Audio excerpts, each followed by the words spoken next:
আমাদেরকে অস্ত্র দেখিয়ে ভয় দেখানো, আমাদেরকে বিভিন্ন প্রশাসন সহ বিভিন্ন শক্তির মাধ্যমে আমাদেরকে ভয় দেখিয়ে দাবিয়ে রাখবে, এটা মুসলমানদের চরিত্র নয়।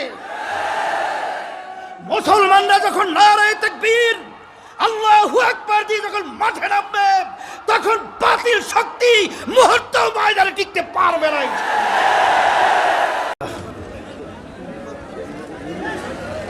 আলহামদুলিল্লাহি ওয়া কাফা ওয়া সালামুন আলা ইবাদিহিল্লাযীনা ইসতাফা, আম্মা বা'দ। ফাআউযু বিল্লাহি মিনাশ শাইতানির রাজীম। বিসমিল্লাহির রাহমানির রাহিম। ওয়া মা আরসালনাকা ইল্লা রাহমাতাল লিল আলামিন। সাদাকাল্লাহুল আলিয়্যুল আযীম। দুরূদ শরীফ পড়ি। আল্লাহুম্মা সাল্লি আলা সাইয়্যিদিনা وحبيبنا ومولانا محمد صلى الله عليه وعلى آله وأصحابه وبارك وسلم। ইসলামী শাসনতন্ত্র ছাত্র আন্দোলন বরিশাল বিভাগীয় শাখা কর্তৃক আয়োজিত প্রতিষ্ঠা বার্ষিকী সম্মেলনের সভাপতি,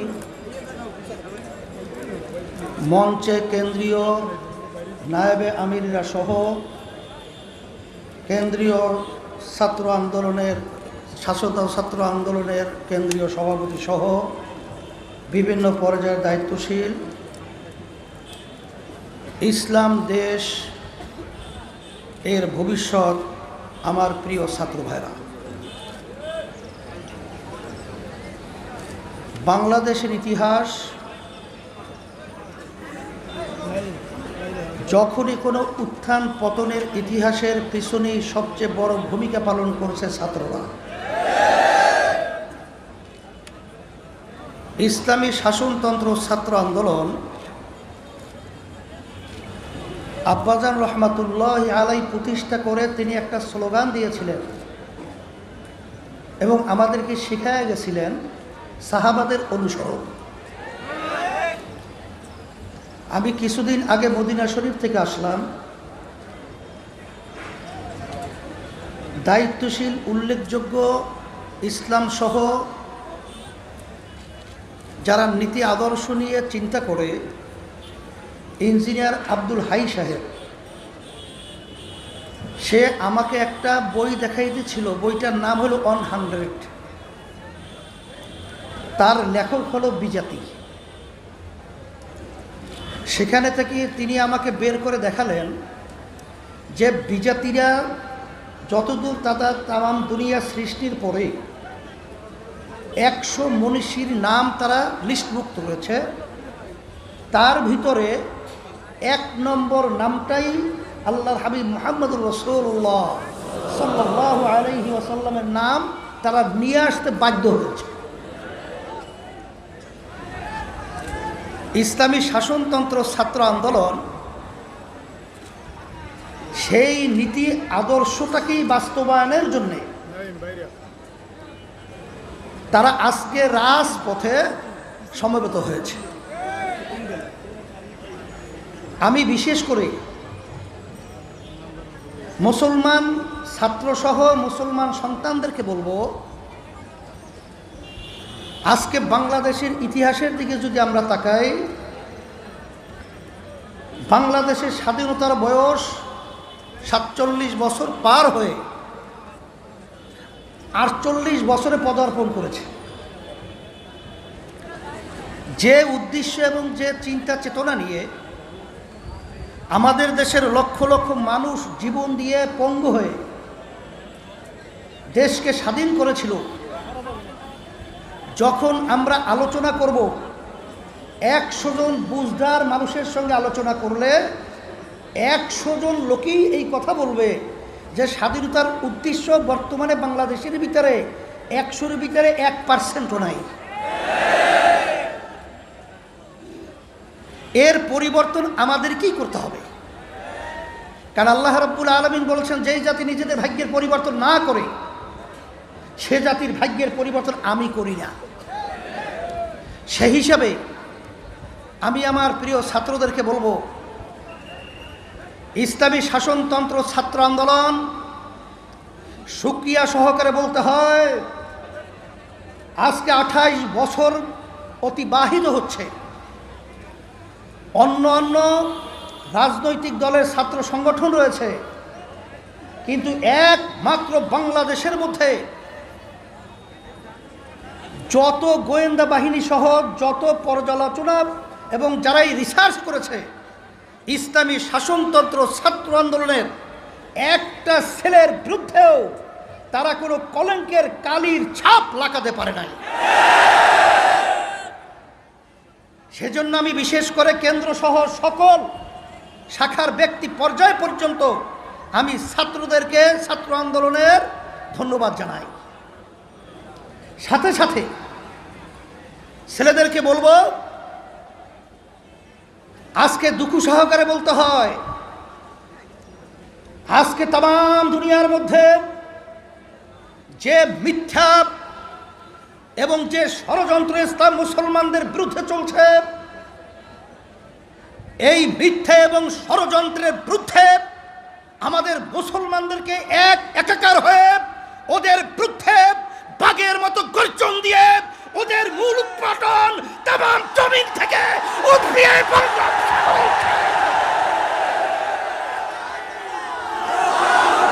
সাথে সাথে আমি বিশেষ করে ছাত্রদেরকে বলবো, আজকে সারা বাংলাদেশ ঘোরার পরে এবং যখন আমি মদিনা শরীফ মক্কা শরীফে গেলাম তখন বিভিন্ন শ্রেণীর লোক আমার সঙ্গে দেখা করে, এমনকি বিজাতিরা বিদেশি আমাকে দেখেই তারা বারবার আমার দিকে তাকায় আর দেখে দেখে আমাকে হাসতেছে। কিছুক্ষণ পর দেখলাম যে মসজিদে নববীর ওই যে প্রথম গেটের পাশেই আমি বসা ছিলাম, তখন ওই অন্য দেশের সেই মুসলমান সে আমার জন্য চা পানি নিয়ে আসে আমার সামনে, আমি চিনিও না, সেও আমাকে কথাও বুঝি না এবং হাসতেছে। তখন আমাকে একজন বলতেছে যে হুজুর, ইসলামী আন্দোলন বাংলাদেশ এবং তার সমস্ত সহযোগী সংগঠনগুলো ইসলামের পক্ষে, মুসলমানদের পক্ষে, দেশের পক্ষে দুর্নীতির বিরুদ্ধে যে অবস্থান তৈরি করেছে তাম দুনিয়ার সমস্ত মুসলমান খুশিতে বাক বাক হয়ে গেছে। সেই হিসেবে আমি বলবো ভয়ের কোনো কারণ নেই। আল্লাহ রাব্বুল আলামিন বিজয়ের জন্য শর্ত লাগিয়েছেন, ওয়ালা তাহিনু ওয়ালা তাহজানু ওয়া আনতুমুল আ'লাউনা ইন কুনতুম মুমিনিন। তোমাদের ভয় চিন্তা নাই, তোমরাই বিজয় হবে যদি তোমরা মুমিন হতে পারো। ইসলামী শাসনতন্ত্র ছাত্র আন্দোলন এবং ইসলামী আন্দোলন সহ সমস্ত সহযোগী সংগঠন আমি সকলকে উদাত্ত আহ্বান জানাবো, আল্লাহর কুদু ফজলুল করিম রাহমাতুল্লাহি আলাইহি তিনি যে মিশন আমাদের সামনে রেখে গেছেন, তাদের ভিতরে যে ইখলাস ছিল, তাদের ভিতরে যে মানবতা ছিল, আজকে শুধু মুসলমান নয় বিজাতিরা পর্যন্ত মহা মানুষ হিসেবে তাদের পরিচয় দিতে কোনো কোথায় দ্বিধা দ্বন্দ্ব তারা করে না। যদি তাই আমরা তাদের সাগরেদ হয়ে থাকি, আমাদের কোনো ভয় চিন্তার কারণ নেই।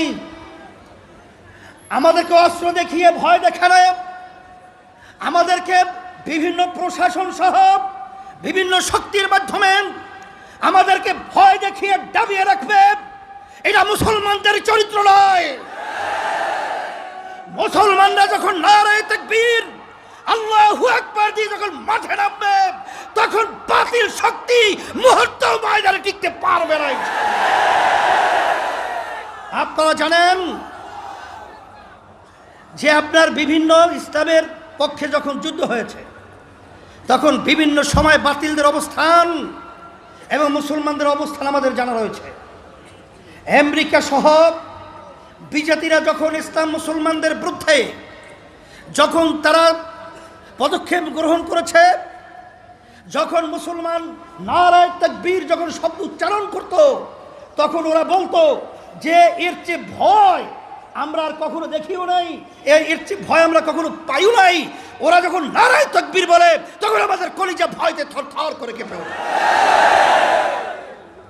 এর জন্য আমাদের প্রিন্সিপাল হুজুর মাদানী সাহেব হুজুর বলেছেন চীন ও আরব হামারা।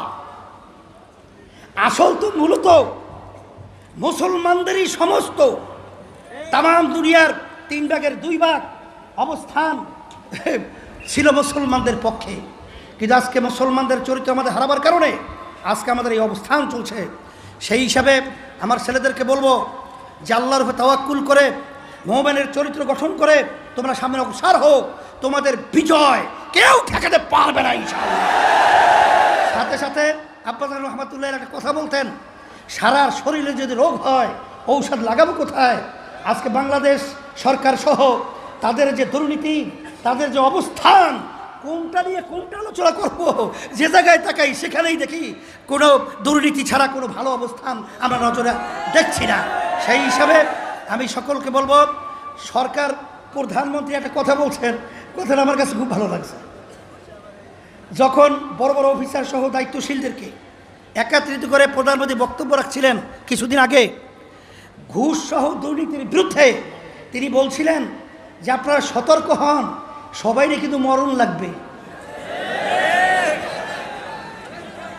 আরে বোঝা গেল প্রধানমন্ত্রীও মরণ লাগবে, পরবর্তীতে আর একটা অবস্থান তৈরি হবে।